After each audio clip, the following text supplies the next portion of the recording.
Hello everyone, welcome back to another video. Today we're going to be talking just regarding depression. I'm going to try and keep this video a bit shorter. Obviously depression is an interesting topic to go into, but really I'm going to go not deep into depression and the different ways the mind works, but more just on the base level. And a bit of a controversial topic, but I hope I can make you guys understand what I mean, and hopefully it doesn't seem too controversial after the explanation. So I don't know where I heard this from. I remember hearing this a while ago. This was maybe in COVID time or maybe later. But the idea that depression, or to have depression, you have to have a certain level of privilege, which sounds wrong. Like when you first hear it, it doesn't make sense. It's like, what do you mean? And people assume that you're saying people with depression are privileged. Now, what you're actually saying, or what I'm actually saying, is that people that have depression have to have a certain level of privilege to allow them to have that depression.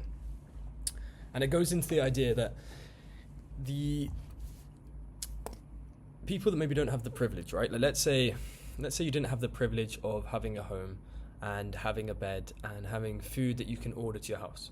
Let's say you are homeless, or you were stranded on a desert island, right? You wouldn't be able to be depressed because you'd have things to do. You'd have to survive. So you would be constantly doing things and acting. You wouldn't be able to just lay down for a few weeks and do nothing. You'd have to actively go up, cook, and you'd have to do tasks that would take you out of the depression.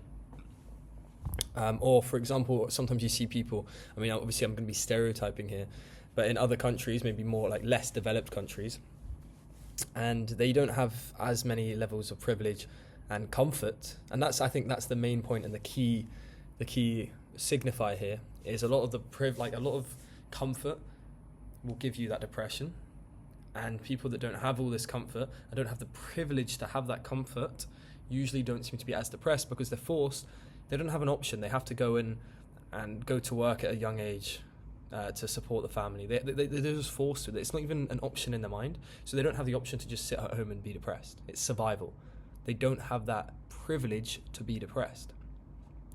On the other hand, people that are depressed, they can be depressed because they are in a privileged position, in the sense of, I'm not saying they're privileged because they're depressed, but they're in a privileged position because maybe they have, certain balance or savings that allows them to just not act and not do anything and just stay at home, not working, not taking action, and just eating, like ordering food, coming in, like smoking weed, like not acting and doing anything. That's a privilege to be able to do that. You have to have a certain level of privilege to be that comfortable that you can do that. But that being said, I don't think it's a good thing. I'm just saying it's an interesting point, and it sounds controversial, but it does make sense. And that's where I think sometimes the saddest people are probably people that have been born into money, because there's not that urge to work for it. Like if your family's gifted you a load of inheritance money and you've got all of this and you don't have to have any responsibility with it, or let's say you've got a famous parent and they've given you all the money, but they're still operating their own fame and their business, but you just got all this money spare. You could obviously make out of it and make your own money, but I think it's quite hard on them because even though they've got all the money in the world, they have no urgency and no urgency to try and create more money or to have a purpose. They've already got things. They could buy that. They can buy this. There's no journey, right? They've got everything, and that's probably why sometimes they're the most depressed people, potentially.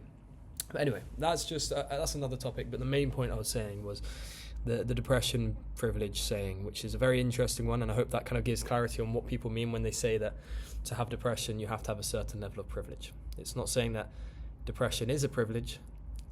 Or maybe it is, but that's like, it sounds wrong. The best way to describe it is, if you have depression, you have to have a certain level of privilege to have had that depression. That's why probably people in university seem to have it. They've got a lot of free time because they're on student loan and they don't really need to do the course. I know that for myself when I first went to university. But anyway, that's the topic for today. Hopefully that made sense. Bit of a last minute one that I just came up with. But yeah, interesting topic. Let me know what you think. I'm more than happy to hear different viewpoints on that. And yeah, if anyone has different opinions or people are annoyed by what I've said, don't just get angry and write any hate comments, but write why you think maybe your perspective is different to mine and what I could learn from you guys, as well as maybe what you think, you've learned from me. So very interesting stuff there. Have a wonderful night.